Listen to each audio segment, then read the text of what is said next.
தினமும் ஸ்கூலுக்கு ஸ்நாக்ஸ் பாக்ஸுக்கு என்ன பேக் பண்ணுறதுன்னு கன்ஃபியூஷனாக இருக்கா?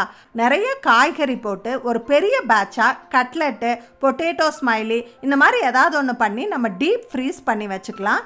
தேவைப்படும் போது 2-3 வெளியில் எடுத்து நம்ம ஃப்ரை பண்ணி கொடுத்துட முடியும்.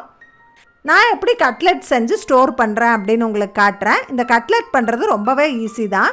ஒரு குக்கரில் 5-6 உருளைக்கிழங்கு சேர்த்து ஒரு 4 விசில் விட்டு இந்த மாதிரி உரிச்சு எடுத்து வச்சுக்கலாம். ஒரு சாப்பரில் 3 பெரிய வெங்காயம் சேர்த்து பொடியாக நறுக்கி வச்சுருக்கேன். ஒரு 4-5 கேரட்டை இந்த மாதிரி பொடியாக நறுக்கி எடுத்துக்கலாம். ஒரு கேப்சிகம், கொஞ்சம் பீன்ஸை சாப் பண்ணி எடுத்து வச்சுருக்கேன். கூடவே கொஞ்சம் பச்சை பட்டாணி எடுத்திருக்கேன். ஒரு கடாயில் ஆயில் விட்டு பொடியாக நறுக்கி இருக்க வெங்காயம் சேர்த்து தேவையான அளவு உப்பு போட்டு அது கலர் மாறுற வரைக்கும் ஃப்ரை பண்ணிக்கலாம். இது ஃப்ரை ஆனதுக்கப்புறமா இஞ்சி பூண்டு பேஸ்ட்டு சேர்த்து வதக்கிக்கலாம். இது கூடவே நம்ம நறுக்கி வச்சுருக்க கேரட், கேப்சிகம், பீன்ஸ், பச்சை பட்டாணி எல்லாத்தையும் சேர்த்து வதக்கிக்கலாம். இதுக்கு தேவையான அளவு உப்பு சேர்த்துக்கிறேன். இது நல்லா வதங்கினதுக்கப்புறமா மஞ்சத்தூள், கரம் மசாலா, மிளகாய்த்தூள், மல்லித்தூள், ஜீரகப்பொடி சேர்த்து வதக்கிக்கிறேன். இதில் கொஞ்சம் கூட தண்ணி சேர்க்கக்கூடாது. தண்ணி சேர்த்துனா கட்லெட் ஷேப் வராது. ஒரு கையளவு கொத்தமல்லி தழை, புதினா சேர்த்து நல்லா வதக்கிக்கிறேன். இப்போ நல்லா வதங்கிருச்சு. நம்ம வேக வச்சு வச்சுருக்க உருளைக்கிழங்கை போட்டு இப்படியே மேஷ் பண்ணி விட்டுறலாம். எல்லாமே ஒன்று சேர்ந்துடும். இது எல்லாம் ஒன்று சேர்ந்து பாத்திரத்தில் ஒட்டாமல் ஒரு பால் மாதிரி திரண்டு வரும். இந்த ஸ்டேஜில் ஸ்டவ் ஆஃப் பண்ணிடலாம். இது ஆறட்டும்.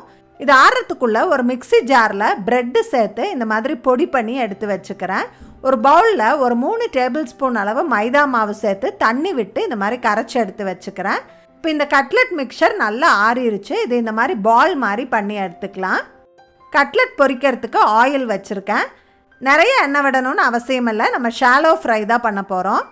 நம்ம பால் பண்ணி வச்சுருக்கோம் இல்லையா, இதை இப்படி ஃப்ளாட் ஆக்கி நம்ம கட்லெட் ஷேப்புக்கு ஆக்கிக்கலாம். ஃபஸ்ட்டு அந்த மைதா மிக்சரில் போட்டுட்டு அதுக்கப்புறமா ப்ரெட் க்ரம்ஸில் போட்டு நல்லா அழுத்தம் கொடுத்து இப்படி அமுத்தி எடுத்து வச்சிடலாம். இதே போல் ஒவ்வொரு கட்லெட்டையும் நம்ம ஷேப் பண்ணிக்கணும். நீங்கள் ஒரு முறை கட்லெட் பண்ணும்போது ஒரு 2-3 பேட்சு சேர்த்து செஞ்சுட்டு இந்த மாதிரி ஜிப்லாக் பேக்கில் போட்டு நல்லா டைட்டாக சீல் பண்ணிவிட்டு ஃப்ரீசரில் ஸ்டோர் பண்ணிக்கலாம்.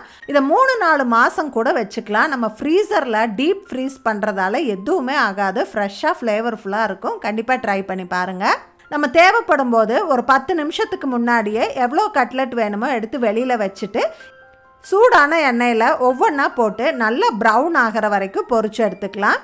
அவ்வளோதான், நம்ம கட்லெட் ரெடி. மேலே கிறிஸ்பியாக, உள்ள சாஃப்டாக. இந்த கட்லெட் சூப்பர் ஃப்ளேவர்ஃபுல்லாக இருக்கும். கண்டிப்பாக ட்ரை பண்ணி பாருங்கள். இது போல் நிறைய யூஸ்ஃபுல் டிப்ஸ் தெரிஞ்சுக்க கீழே ஃபுல் வீடியோ டேக் பண்ணியிருக்கேன். செக் பண்ணி பாருங்கள்.